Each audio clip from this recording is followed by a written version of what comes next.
Угостителскиот објект каде што новиот градоначалник на Штип си ја прославуваше изборната победа не доби казна. Првиот човек на државниот пазарен инспекторат вели инспекторите може да казнуваат само ако затекнат прекршување на протоколите на лице место. Не можеле да пишуваат казни од фотографии и видеа кои се споделуваат по социјалните мрежи. Не им дозволувал законот, тврди Пауновски.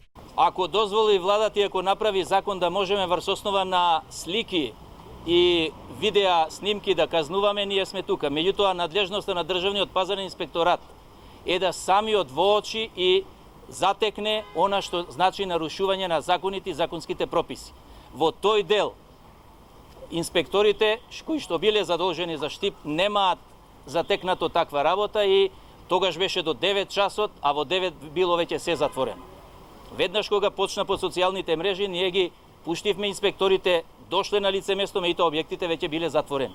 Значи, нашата надлежност е она што ќе фатиме на лице место. Такви се законите и такви се законските прописи и ние така мораме да постапуваме. Во спротивно, ќе се соочиме со адвокати да се расправаме и со ред други работи.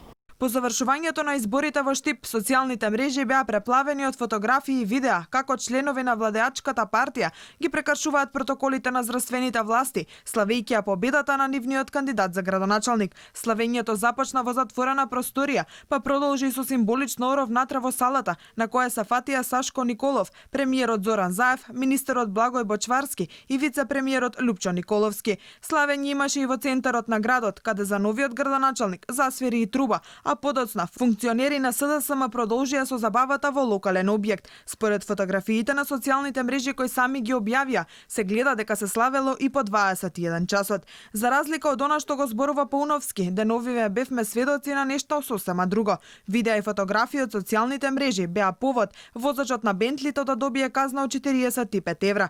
Врз основа на видео споделено на друштвените мрежи за возење на тротоар беше одземено и возило. Во пресрет на празниците остануваат на сила препораките за забрана на групирање на повеќе од 4 лица. Полицијата најави дека ќе влегува во домовите и викендичките и ќе пишува пријави. Министерот Спасовски ја објави бесплатната телефонска линија каде ќе може да се пријавува непочитување на протоколите. Ова ги разлути граѓаните. На социјалните мрежи бројни реакции дека ваквите линии за кодошење ги потсетува на едно друго време. Се уште не се знае како ќе влегува полицијата во домовите ако нема налог од судот или пак судовите ќе штанцаат налози без доволни индиции.